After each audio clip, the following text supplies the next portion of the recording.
Hi, everybody. It's Civil Discourse Now. This is January 22nd, 2025, as we enter the year under dictatorship of Trump. And with me here on episode 69 of Civil Discourse Now is practically co-host on this show, Cassie Jackson. Cassie, how are you? Hanging in there. How are you doing, Mark? Thanks for having me on. Sorry, I'm in the car today. I had to get around Okay. away from the kiddos. It's always a pleasure and honor to have you on the show. Yep. And what we have had in the first couple of days, first of all, I've got to say to all you folks that might be members of the Fraternal Order of Police, I understand how miffed you might be. Trump freed a whole bunch of people, gave them pardons who'd wounded and killed officers January 6th. And the Fraternal Order of Police said they were outraged by this. It should be. Well, Trump told you several months ago, a couple of years ago, he was going to do it. And you're being so bummed out. It's just too fucking bad. I saw the video of the police officer who had been beaten, and he came out with something right after that. And it was really powerful. He basically just stated what happened to him and then just showed screenshots of these people being pardoned. Anyway, solidarity with all of our law enforcement. I just want to show solidarity right now and shout out all of our law enforcement. Not okay. People should not be getting pardoned for being violent with uniformed officers and getting away with anybody. it. So. No, anyone. I mean, yes, anyone. They had right? the heads up. They were told by his son of a bitch that he was going to do that. I'm sorry. Right. I should be more cheerful and upbeat. No, but there are people on the other end of that. Like, there are stories coming out. Like, there was a son who saw his own father was implicated in the January 6th attacks. Was one of the main perpetrators and did cooperate and talk to the authorities. And so he's very scared for his life right now. And I'm sure that goes on and on and on. But I think what Trump really wanted to do is make sure that he has a militia base. Well, and also the people who were released are now harassing people outside jails and everything, and they're being really assertive. And it's kind of like, when is the first person going to be shot by one of these dumbasses? I mean, right.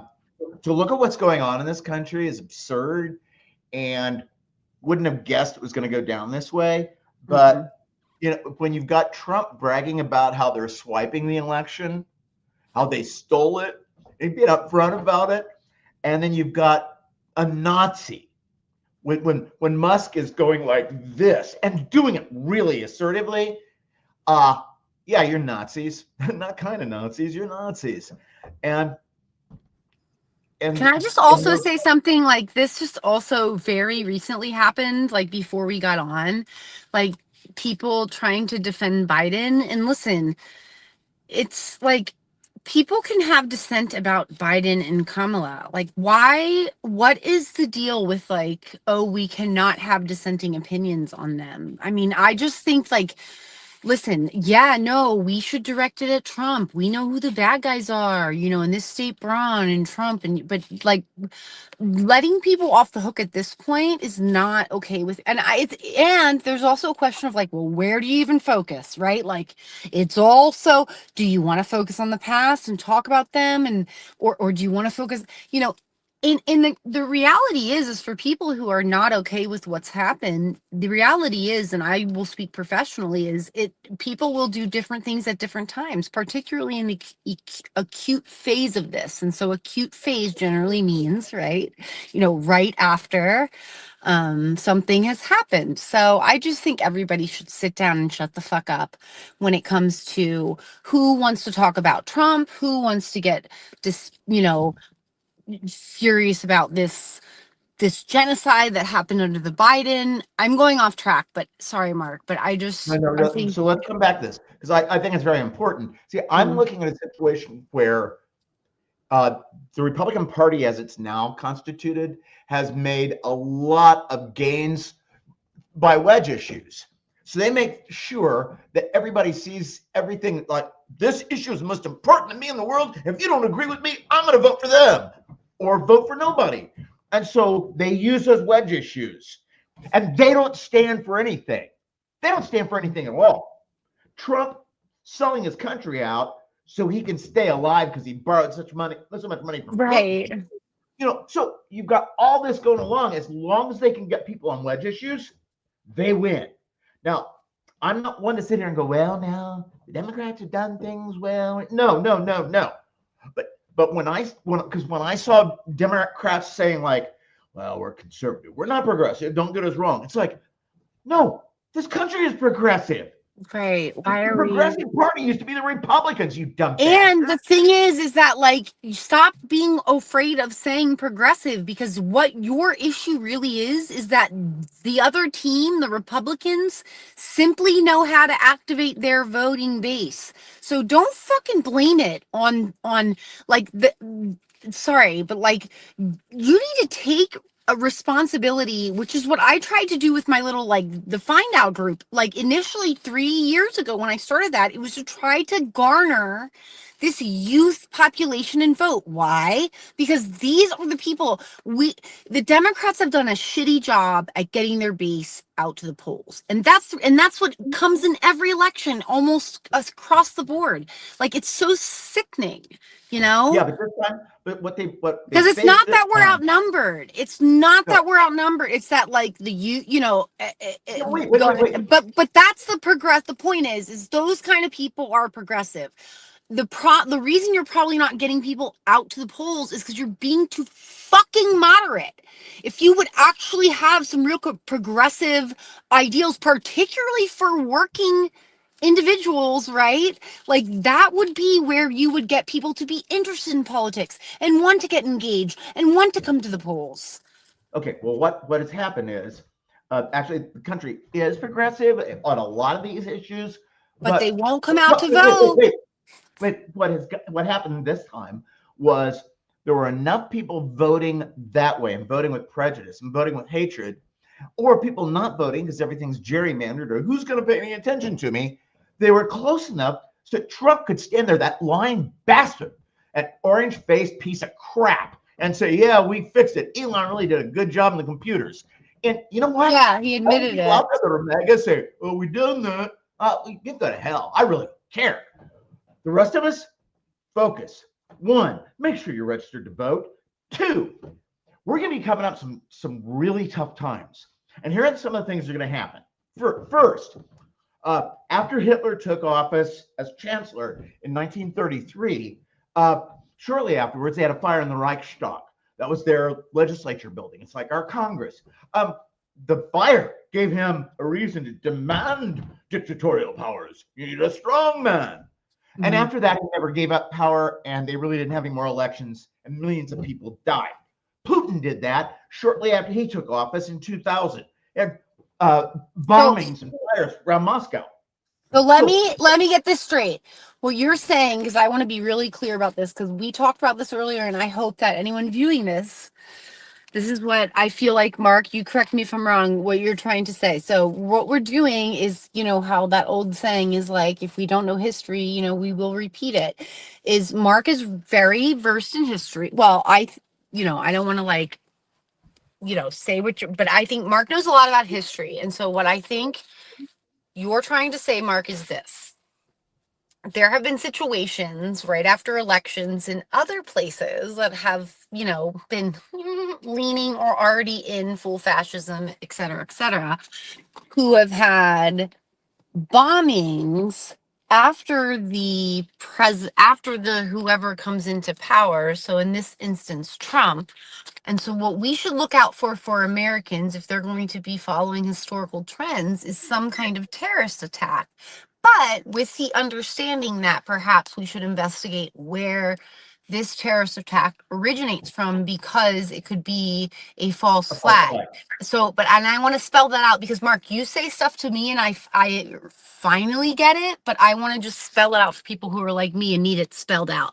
What that means is that, Donald Trump would be, if this were to happen, it would be people that are not actually domestic terrorists, aside from If his people would his do it, or people, frame them like right, who would be doing it, so that it would appear to the American people that then that's what the false flag is. It's not some autonomous, domestic no, terrorist. no, It's it's not. someone. So that's what has happened historically, and it's not just where they win an election. No, somebody gets power the first time they It's have power, power. right? They're in a position to do that, to make sure they keep it.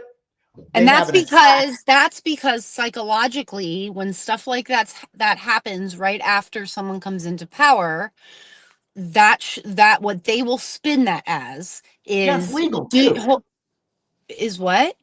It's legal. You got to What? defend the country. And Right, so, right. And legal. Okay, I see what you mean. I'm like, what do you mean it's not legal? Right. But then there will be this idea of like, do you see? I need to be more of a dictator because look, we just had a terrorist attack.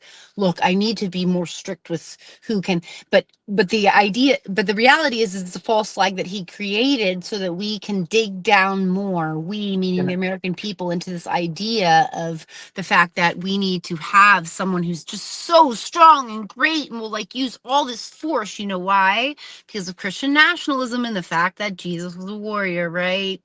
all that bullshit. Okay, in just a second, I'll let you get it out. But here are a couple of other things. One, along with that, they're going to try to purge polling anybody who's registered to vote. They're going to purge as many people as they can because they're just cleaning up the records, and they'll be tossing people out in predominantly blue districts. They're going to do that so they can secure things better, and they're also going to pack the court. They're going to put even more right-wing shithead judges into federal positions and on the Supreme Court. So all these things mean you have a dictator in Trump wanting to take this country over, and enough people stupid enough to think that that's what we need, that he got close enough he could fake the other votes with Musk. Go ahead. Go ahead about what else we're looking at now. No, I mean, you're exactly right. And it's just, I think it's unfortunate that we're even like getting, because we look at, which is what I love about us, is we look at it from very different angles. And so like what you just said prompts me to think of like, this is so sad that we are going to have to get people to such a level psychologically that they are so fed up that like, what will it then take if what we're talking about, comes to like, all of the worst comes to fruition, right? Like all of the things, like, if it's like, it's sad that we have humans that are so selfish and so not emotionally mature enough, or evolved enough to be able to mitigate their own selfishness and egos. Yeah, that we're now in a position to have humans who are going to have to um, do things that, right, like if we're going worst case scenario, that we wouldn't otherwise be doing, well, right? I mean, really we're extreme. running out of time, and you've got something you want to say about that minister that gave the yesterday or on the date, the minister that spoke in D.C. I did. Yeah. So that was Marianne Edgar Buddy. And she was beautiful. And she basically asked Trump at the very end, just that, to consider basically taking mercy on. It wasn't, those weren't her words. To think about, have empathy for, pray for, love, take into account people that were really scared of the United States, despite, even though he won. So like all of us, right? Which I thought was really beautiful. A lot of people did as well. She's a United States citizen. And then someone in Congress, I don't even remember the name, came out and said something to the effect that she should be deported for that kind of rhetoric. And so I just wanted to point out once again, as you see that happening, what that really is saying out loud. And it wasn't Trump, it was another Republican, but I'm sure it was a MAGA, is this, with the quiet parts that are now being said relatively out loud are this pastor just asked Trump, which is not out of the realm at all for pastors to say, nor is it anything crazy that we've not heard about Jesus before, which is basically, there are people hurting in this country that are really scared. like, please take notice of them in your thoughts, in your right. And Cassie, I agree. I mean, I thought that it was perfectly tasteful, and it should have been empathetic for Trump. He doesn't have any empathy, and we're out of time. You take care. Everybody watching on Civil Discourse Now, have a good evening. Let's keep our fingers crossed and be peaceful.